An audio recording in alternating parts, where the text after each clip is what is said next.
Alright, hey guys, today is August 5th of 2021 and I'm still up at Hilltop. Be up here until tomorrow, go back home. Still have a lot of stuff to do around there, but I had to get out. Just had to get out, had to get up here. And last night was pretty good.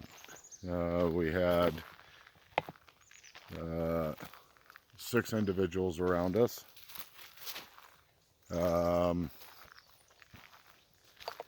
The shimmering images, what a lot of people will call a cloaked Bigfoot.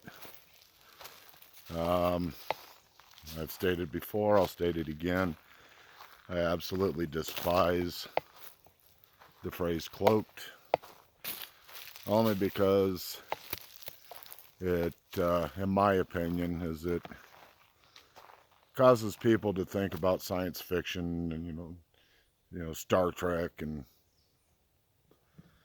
stuff like that, and you know, it automatically just kind of, in my mind, puts a taboo on it, even though there's already taboo enough on this subject.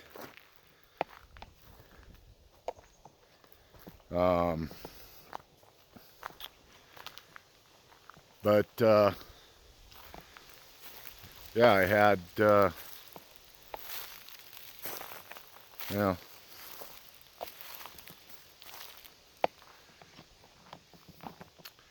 Out of the 6 of them that were there, those of you who have been with me from the beginning of this have heard me talk about Indy.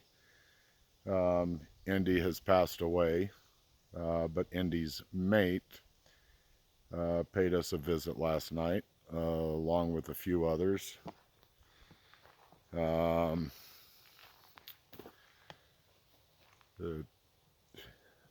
I might make another video about this. You know, it's going to be up to Chuck for Chuck to tell his side of it.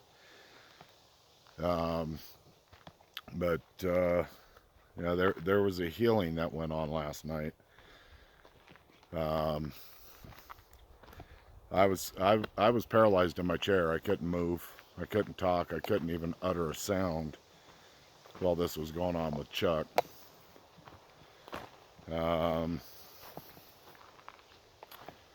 You know, it sounds pretty fantastical, but you know, we often have the conversation, how in the hell can you try and explain, you know, these things that we're experiencing out here unless somebody is actually out here experiencing them. You know, we're constantly experiencing the impossible, and you know, I'm a nuts and bolts kind of guy, and you know, I don't even know how to explain it. So I won't in this video. What I'm going to talk about, and forgive me, one of my brand new subscribers made a comment, and he told me a story, or you know, told about an experience that he had just north of the San Francisco Peaks here in Arizona, which is the Flagstaff area. And if I remember correctly from what I read, it was about 20 years ago.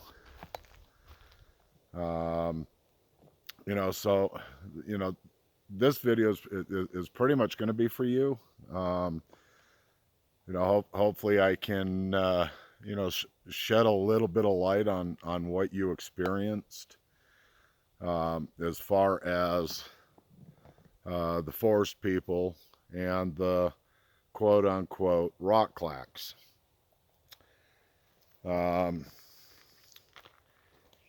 With well over 4,000 hours in the last 4 years out here in the field, boots on the ground, I've learned a few things. And one of the things that I've learned is that flies. No, they're not clacking rocks together. Um, they do it with their mouth, kind of like that. Maybe with their teeth, maybe with their tongue, but it's a type of vocalization. When they come in real close to a camp, they will communicate with these clicks. I've got hundreds of hours of audio, well, thousands of hours of audio recordings, but I, after listening to, these audio recordings over and over, and over these last 4 years, because you figure I'm running the audio recorder minimum 8 hours a night, sometimes 12 hours a night, over 4,000 hours out here. It's a lot of audio. And when they come into the camp after everybody goes to bed, and sometimes even when we're up, we hear it. But it's the clicks, it's the pops. It does sound like rocks clacking together. But the rocks that we have up here, the substrate is pretty identical where I'm at as it is to the San Francisco Peaks area. There's a lot more volcanic rock there. But the actual, the rocks that we find in these areas, they're not granites. They're not hard stones. A lot of it is sedimentary, and I'm going to let me see if I can set this down for just a minute and give you a demonstration. See how this works. We'll try that. Okay, these are the typical rocks that that we have up in this area, and you don't get as solid of a clack out of these as like you would say like river rocks, granites. You just don't get that good of a clack. Now granite,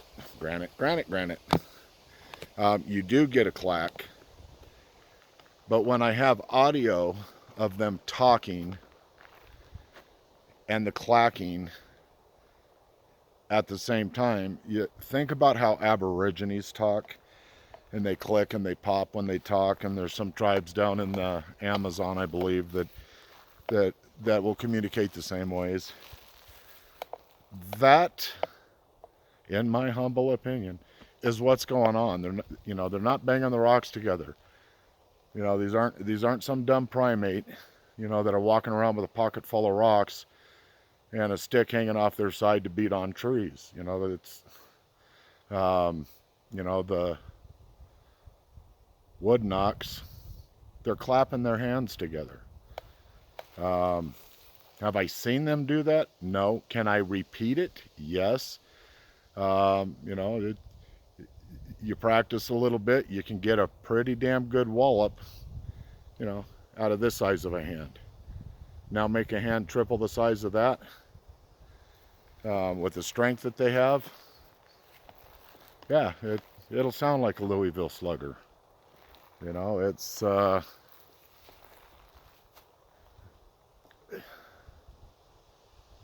it's just experience out here that that leads me to these things.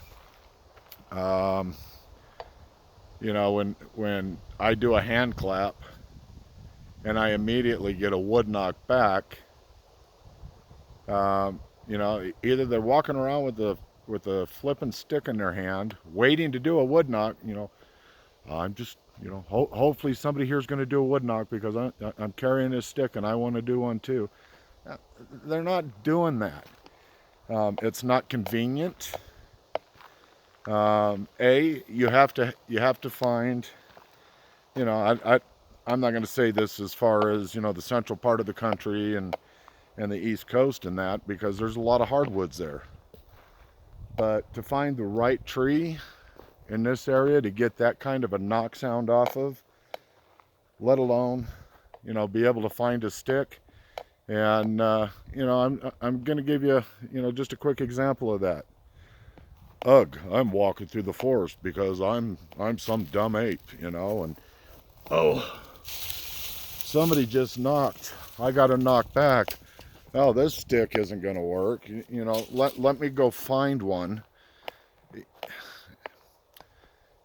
You gotta do a little deductive reasoning, and you know, and if you're going to be intellectually honest with yourself, you know, and let go of set paradigms, you know, as I always say, don't let your paradigm dictate your experiences. Let your experiences dictate your paradigms. Common sense will tell you that they're not beating on trees with sticks. You know, who the first person was to come up with that idea. I mean, I'm not going to throw anybody under the bus over it. You know, because it does sound like a Louisville slugger hitting the side of a tree. But so does clapping your hands. And like I said, you know, that's a hand this big, and I can duplicate that sound. Double, triple, quadruple the size of that hand. And, you know, the strength that they have when they do it. They're not walking around carrying sticks. They're not walking around with a pocket full of rocks to clack. My friend, what you were hearing was them communicating back and forth. I would, you know, without hearing all the details, I would have to guess you had 4 or 5, maybe 6 of them around you. And, you know, they were just coming in to check you out. You know, yeah, they do stuff that's scary to us. You know, sometimes, you know, they will test your metal, you know, to see what you're made of. But if you stop thinking of them as dumb apes and start thinking of them as a type of people, children are children. Teenagers are teenagers. What do teenagers like to do? I know what I did when I was a teenager. I liked screwing with people. I even did it when I was a kid. What was that game? Run up, ring the doorbell, run away. Light a bag of dog poop on somebody's porch in a bag and run away. You know, when you think about it, you know, there's not much difference. It's just they're out here. We're told our entire life everything that goes bump in the night is bad. You know, it's at times things happen that, you know, yeah, it's unnerving. But you know, I have enough knowledge in them. I have enough trust in them and enough experience with them, with the relationships that have developed over these last 4,000 hours and counting out here.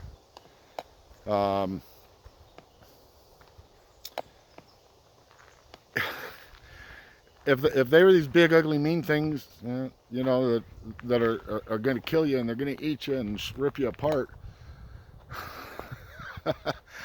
I wouldn't be here. I would not be here. It's a safe bet for me to say that out of the 4,000 hours that I've spent out here, 2/3 of that time I am completely alone. Maybe a little less than 2/3, but sleeping outside on a cot, had them come up and touch me. I've had them come up and touch me while I'm sitting in the chair when it's pitch black outside. You can't see your hand in front of your face. If they were going to hurt me, if they wanted to hurt me, if they were these, you know, these evil monsters, I'm telling you what, people, I wouldn't be here. You know, so, you know, there's a lot of stigma that people have to get over. And, you know, it, it's hard. You know, I get it. It's hard. It was hard for me. Um, I keep coming out. I keep coming out. I keep coming out. I keep coming out. I keep coming out. I keep coming out. I can say that for an hour. Um, you know, a lot of people are going to tell you, no, that's not the way, and they can't do that. And, you know, they may go out for a week, couple days. They might go out 3 or 4 times a year, and they have their opinions, which are based on a set paradigm. I have no set paradigm. I'm letting my experiences create the paradigm. The search for knowledge. You know, let's talk about a little true science here, not this. We have an idea of what it should be, so all the science has to fit into that marker. No, it doesn't work like that. You know, it's just absolutely amazing out here. My God, I've been rambling. I'm coming up on 17 minutes. This is probably going to take 2 hours to upload. It's ridiculous. But anyway, welcome to my channel. On the channel, under you can find my contact information, my email, ArizonaSquatch1, as in the number 1, not the word 1, ArizonaSquatch1 at outlook.com. Contact me. I'd like to talk to you on the phone. I'd like to hear more about your experience up there outside of Flagstaff. And anybody else, you know, shoot me an email. You know, if you've had experiences, you know, if you want to challenge what I'm saying, you know, I'm more than willing to sit down and have open dialogue. You know, everything that you know, that I talk about, you know, it's all theory. You know, there's nothing dogmatic about it. Theory is a very expensive word for a guess. And you know, some of the stuff I talk about is because of first-hand knowledge with it, first-hand experience with it, deductive reasoning, intellectual honesty, and you know, I just let it speak for itself. It's the whole reason for my channel.